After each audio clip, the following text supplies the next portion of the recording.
Hey folks, so it's been a little over a week since I last updated. I've had a very busy week. Let me see, let me actually look at my schedule while I do this. I'll be right back. So you all know I bullet journal, and that's what I'm doing to keep track of all my medical stuff right now. So let's look at dates here. Okay, so Monday was just Colt, which was fine. Tuesday I had a psych appointment in the morning, Colt, a bronchoscopy, and all my meds. Wednesday I had PFTs, which were 73%. We think that they're lower because I had the bronch the day before. Then I had Colt Center, and then I had a DEXA scan, which showed that I have osteoporosis, so that's fun. Starting a new med for that. Thursday I had blood work, then I had to go to Colt, then I had my transplant appointment. Friday was Colt, which was my last day. I graduated. I'm so excited. I don't have to go back there again.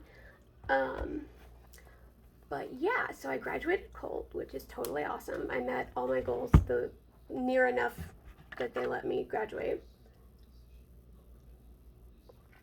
So now I'm just going to be back in pulmonary rehabilitation like I was before Colt, or before transplant, I should say. I've seen Joe and the kids a couple times since the last time I was on here, which has been nice. They're actually heading this way right now because we're celebrating Christmas today, and my dad's on his way too, but it'll take him a little longer to get here.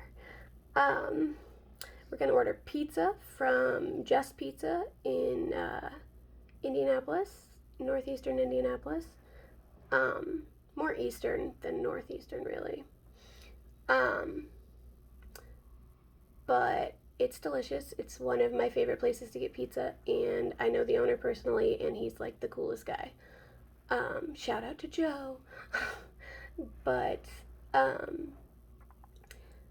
yeah, it's been a good week. It's been a good couple months almost now.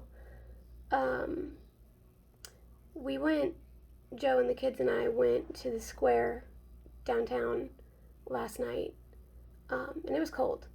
I don't know how cold, but it was cold. And we walked up the steps of like the center of the square, because there's like a big old building there that they make into like this tree looking thing for Christmas. It's really pretty.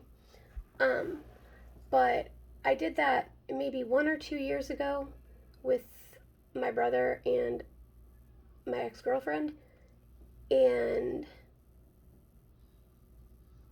I couldn't walk up those steps. I wouldn't even have dreamed of trying to walk up those steps. But I walked up them twice, and I was fine. I didn't cough, I didn't lose my breath, I just walked upstairs.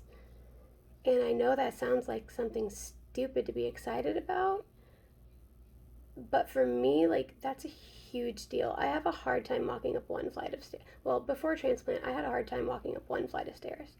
Sometimes I had a hard time walking up the 4 steps to get into our trailer. So the fact that I could walk up 20 to 30 stairs, I don't know how many there were, I didn't count, is phenomenal to me. And I appreciate the people at Colt for helping me get stronger post-transplant.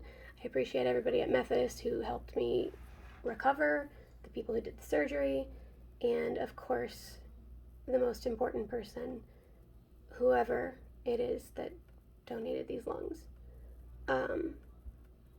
I don't take that for granted. I plan on cherishing these lungs and doing everything in my power to make them healthy and happy and last as long as possible. Which is why this housing situation is driving me crazy. You guys all know that we can't go, or I can't go back to my trailer because there's it's suspected that there's mold there, and I can't be around mold. I have a friend who offered to let me stay at his place, which makes Joe a little uneasy because he doesn't particularly like the idea of me being alone in a house with a guy for a month. But I trust the person who I'm staying with, and I appreciate him so much. He knows who he is.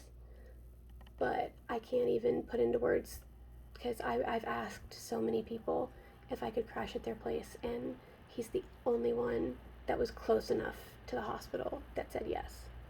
I did have a couple people say that, if they lived closer, they would gladly house me, or if their house was a little cleaner, or if their kids weren't sick. And they're all good reasons. They're just bad timing for me. But it's not always about me, so that's okay. I think I'm getting a cold sore. Either that or my lips are extremely chapped because it's so dry in this hotel. Anyway, one more medical update. I've told you about the osteoporosis. They discovered that, so I've been having issues with my blood sugars being too high, and they tried to treat it with metformin, which is a pill that tries to lower blood sugar, and it wasn't working. Well, upon collaborating with my dietitian in the CF clinic, the transplant team discovered that cystic fibrosis patients often cannot absorb metformin. So I was basically taking a medication for no reason because I wasn't getting anything out of it, and it wasn't doing anything for me except giving me diarrhea, which was not fun. So they switched me to my worst enemy. This is an insulin pen. I have to take insulin now. I don't think it's permanent, but there's a slight chance it might be. So far I've only given myself 2 shots, and I was terrified both times because I have post-traumatic stress with needles. So, yeah, that hasn't been fun, but it's necessary. I told my mom, I've told her several times, that if I ever get diagnosed diabetic, I quit for a week. Like, I'll take care of myself, like I'll do my meds and stuff, but other than that, I quit for a week. But they haven't said diabetes yet. They're calling it hyperglycemia right now. So, we'll see. But anyway, I'm going to get off here because Joe's on his way, and I need to wake up Grandma so that she doesn't wake up to them coming in the door, because that would be jarring. So, until next time, I love you guys, and I will see you later. Bye.